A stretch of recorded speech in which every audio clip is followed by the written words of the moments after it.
ഇനി അടുത്ത് ഞാൻ നേരെ ഹസ്ബൻഡിന്റെ കാര്യത്തിലോട്ട് കിടക്കാൻ പോവാ. ഇപ്പൊ ഹസ്ബൻഡ് കാരണം വെച്ചാൽ ഒരു ഏറ്റവും കൂടുതൽ ഷൈജക്ക് ഇപ്പോൾ കല്യാണം കഴിഞ്ഞതിന് ശേഷം ഏറ്റവും കൂടുതൽ ഒരു സപ്പോർട്ട്, ഒരു പിൻബലം എന്ന് പറയുന്നത് ഹസ്ബൻഡ് തന്നെയാണ്, മൻസൂർ തന്നെയാണ്.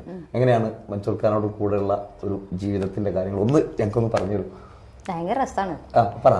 ശരിക്കും എനിക്കൊരു ഡൗട്ടാണ്, ആക്ച്വലി ഒരു ലവ് മാരേജ് ആയിരുന്നു? ലവ് മാരേജ് ആണെന്നൊന്നും പറയാൻ പറ്റില്ല, പക്ഷെ ചെറുതായിട്ട്. എങ്ങനെ അത് കേൾക്കാനുള്ള ആഗ്രഹം? മൂപ്പര നാട്ടിലൊരു പരിപാടിക്ക് വരുന്നു 2014 ഒരു പെരുന്നാളിന്. അന്ന് മൂപ്പര ബർത്ത്ഡേ പിന്നാട്ടെ പറയണേ അറിയില്ല.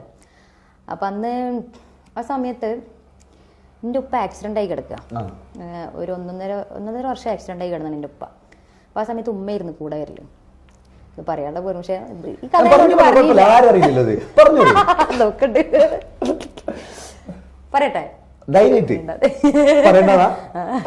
കണ്ണടിച്ച് ഒരു നല്ലൊരു സാധനം കട്ടായി പോയി. ഞാൻ ഇന്നലെ കുറച്ചൊക്കെ പറഞ്ഞു.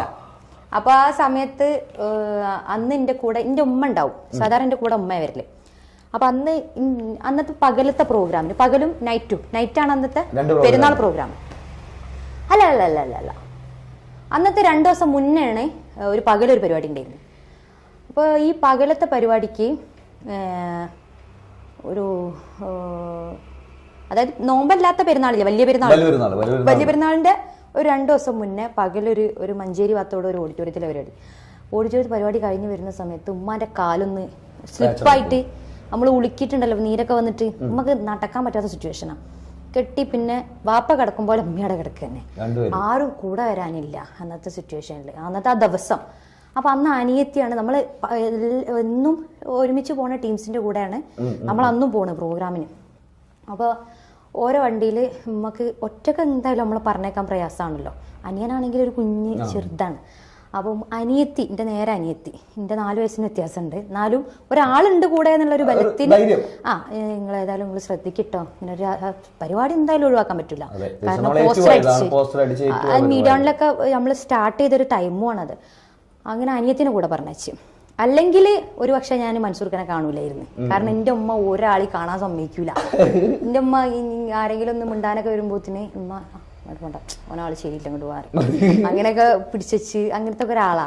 പക്ഷെ അന്നൊക്കെ എനിക്ക് ഉമ്മനോട് ഭയങ്കര ദേഷ്യം, ഉമ്മ ഒരാളോട് മിണ്ടാൻ സമ്മതിക്കൂല എന്നൊക്കെ ഉള്ള ഒരു കിർക്കൊക്കെ ഉണ്ടായിരുന്നു. പക്ഷെ ഇപ്പൊ എനിക്ക് മനസ്സിലായിട്ടാ ആ നിലയും വില. കാരണം ഓരോ നമ്മൾ അങ്ങനെ കൊണ്ടുനടന്നതിനെ കൊണ്ട് നമ്മൾ വലിയൊരു ബുദ്ധിമുട്ടൊന്നും ഇല്ലാണ്ട് ഇന്ന് നല്ലൊരു ലൈഫ്.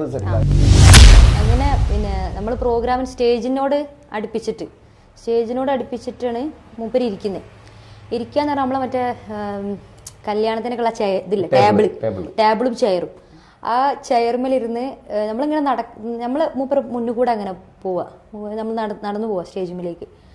അപ്പോൾ ടേബിൾ മേൽ ഇങ്ങനെ കാല കയറ്റിച്ച് ഒരു 3/4 ഒക്കെ ഇട്ട് അങ്ങനെ മൂപ്പര് ഇരിക്കുന്നത്. അപ്പൊ എന്റെ മനസ്സിലെന്താ വെച്ചാല് മൂപ്പര് ആ കാലൊക്കെ ഒന്ന് ഇറക്കി വെച്ചൂടെ, എന്താ അഹങ്കാരാണ്, എന്തൊരു മനുഷ്യനാണ് ഇയാൾ, എന്ത് മനുഷ്യനാണ് ഇയാൾ എന്നൊക്കെ ഉള്ള എൻ്റെ നമ്മളൊരു സ്ത്രീകള്, ഞാൻ മാത്രല്ല വേറൊരു ഫീമെയിൽ ഓരോ ഉമ്മയൊക്കെ ഉണ്ട്. അപ്പോൾ ഓരോക്കെ ഒന്ന് പരിഗണിച്ചെടുത്ത് എന്തൊരു എനിക്ക് ഇഷ്ടപ്പെട്ടില്ല. പ്രത്യേകിച്ച് 3/4 നാട്ടും പുറത്തുകാരനല്ല, ഇതെന്തിപ്പോ ഇത് ഇവിടെ 3/4 ഇട്ടിരിക്കുകയാണ്. ഓ പിന്നെ എന്നൊക്കെ ഉള്ള ഞാൻ അങ്ങനെ ഇയാളെ ഞാൻ മൈൻഡ് ചെയ്യില്ല കേട്ടാ. ഇയാളെ ഞാൻ സ്റ്റേജിൽ ഒന്നും മൈൻഡേ ചെയ്യണില്ല. ഞാൻ നോക്കിയാൽ തന്നെ ഇയാള് അങ്ങനെ തന്നെ സ്മൈലില്ല, ചിരിക്കുന്നേ ഇല്ല. എനിക്ക് ഇയാളൊരു ഭയങ്കര അഹങ്കാരിയായിട്ടാ ഫീൽ ചെയ്ത്. അങ്ങനെ ഞാൻ പാട്ട് പാടിയത് പൂരം കാണുന്ന പാട്ടിൽ തൽക്കാലം ഈ ചാക്കില് ഞമ്മള് വീയൂല കേറൂല, പടച്ചോനാണേ ഇങ്ങളെ വണ്ടില് കേറൂല. ഈ സാധനം ഞാൻ മൂപ്പരെ മൊത്തം പാടി. മൂപ്പര് എന്തോ ഒരു ചിരി ചിരിച്ച് അവിടെ നമ്മുടെ മുഖത്തിന് മുട്ടിട്ട് അല്ലല്ല, എനിക്ക് കോമഡി എന്താ അറിയോ, നമ്മൾ ഈ പാട്ട് പാടുമ്പോ ടോട്ടല് മൊത്തം ഈ ആളുകൾ ചിലപ്പോ പ്രായമുള്ള ആൾക്കാരൊക്കെ ഉണ്ടാവും മുന്നില്, ഓരോ ഒന്ന് രസിപ്പിക്കാൻ വേണ്ടിട്ട് ഞാൻ ഇങ്ങനെയൊക്കെ ചൂടി കാണിച്ച് തൽക്കാലം ഈ ഞങ്ങളെ വണ്ടിയിൽ കേറൂല, ആ സാധനം ഞാൻ മൂപ്പരെ മൊത്തം പാടിപ്പോയി. അപ്പൊ മൂപ്പര് ഇതെങ്കിലും പാടിയിട്ട് ആ മനുഷ്യനൊന്ന് ചിരിച്ച് കണ്ടാ മതിയേനു എന്നൊക്കെ ഉള്ള ലെവലിലാണ്. പെട്ടുപോയതാണ് പാവ, അതിൽ വീണുപോയതാ. അത് കഴിഞ്ഞ് പിന്നെ ഇതൊന്നുമില്ല, കോള് അങ്ങനെ പ്രണയമൊന്നുമല്ല. പിന്നെ വന്ന് അന്വേഷിച്ച് വീട്ടിൽ വന്ന് അറേഞ്ച്ഡ്